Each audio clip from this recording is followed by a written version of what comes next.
seguir plantando Frank e Cia.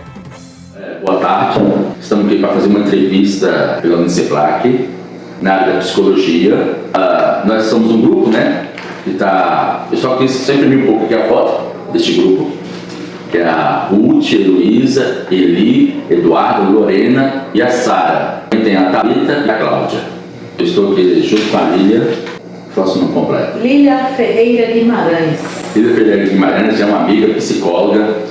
Então, vou para a primeira pergunta. Começa, né, se apresentando seu nome, área de atuação, linha, abordagem e o tempo de carreira. Chamo Lília, como a gente já falou, tenho 50 anos redondos, feitos no ano passado, e tenho em torno de 28 anos de formada. Atuo na área, né, de certa forma, mesclada.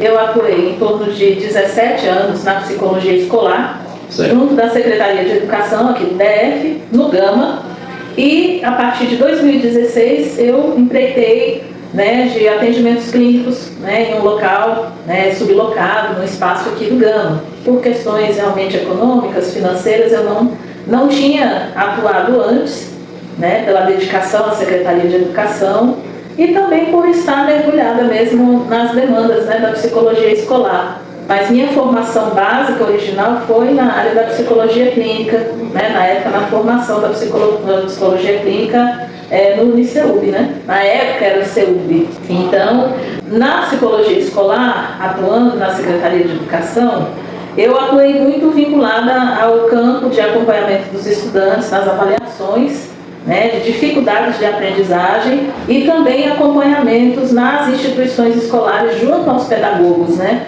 do que hoje é conhecido como Serviço Especializado de Apoio à Aprendizagem. E na psicologia clínica eu atuo com a abordagem da Gestalt e da sistêmica, né, das duas linhas que me amparam. Apesar de, na prática, eu atuar também na visão da psicodinâmica. E trabalho, desde então, atendendo a clientela de adolescentes e adultos, né, em princípio, e é isso. Qual o momento mais desafiador durante a sua graduação? Na época dos anos 90, foram vários desafios. Um deles principais é porque o campo da psicologia ainda era um campo muito envolto em tabus, né, sociais, e em situações do desconhecimento e da desaproximação do público, né, do coletivo comum, e isso abria uma visão ainda generalizada muito complicada, né, de quem fazia psicologia, alguns mitos, ou ao terminar já tinha que atuar na área clínica, com contatos com pessoas da área clínica, né, e era uma situação que eu não tinha, porque eu fui fazer psicologia tendo a consciência de que eu ia enquanto pessoa economicamente, né, frágil. A minha família foi uma família, de certa forma, classe média baixa. Meu pai era professor da rede pública e minha mãe era do lar. Então, assim, questões de entendimento do que era essa área, né, de aceitação das pessoas em volta, das pessoas que eu conhecia, foram algumas barreiras. Barreiras econômicas foram muitas, né, porque eu não conseguia a bolsa na época do FIES, né, mas eu tive que trabalhar bem no início do curso, no contrato temporário da Secretaria de Educação, da aula, e isso somou o cansaço, né, ao longo do curso. Para eu auxiliar o meu pai a pagar o curso, eu tive que também arcar com né, meus esforços pessoais. Você se sente realizado enquanto psicóloga? Se sim, por quê? Eu me sinto contemplada nos quesitos de realização do que eu pude oferecer de melhor com as oportunidades que eu tive. Dentro da área da psicologia escolar, da psicologia educacional, eu adentrei a muitos conhecimentos sobre desenvolvimento humano, sobre desenvolvimento da aprendizagem, né? E desenvolvimento principalmente dos campos de possibilidades da educação como, assim, ação preventiva do psicólogo antes do ser humano adoecer, né, mais tarde. Ou até mesmo dentro do ambiente escolar verificar alguns fatores que podem influenciar, né, muito no desenvolvimento da saúde mental desde a infância até a idade adulta. E no aspecto clínico, realmente a atuação de auxiliar a clientela que me procura, né, e mediar os processos, né, de crescimento pessoal, quando a pessoa começa a perceber as barreiras nela mesma, né, que estão dificultando o autoconhecimento, que estão dificultando uma qualidade de vida mental, e ela começa a superar isso com base na mediação, né, do nosso trabalho, isso é uma grande satisfação. Agora, na área clínica e psicologia como um todo, eu me sinto realizada, porém também estou transitando ainda, né, numa autoavaliação de mudança no meu campo profissional para outras linhas, para outras áreas que não apenas a psicologia. Como administrar suas emoções frente às necessidades do paciente? Me cuidando constantemente, né? Dentro da minha busca de saúde mental pessoal, eu busco de vez em quando eu preciso me automediar, né, com a presença no trabalho de outro profissional psicólogo de confiança, eu busco, em geral, alguns suportes, né, de psicoterapia breve.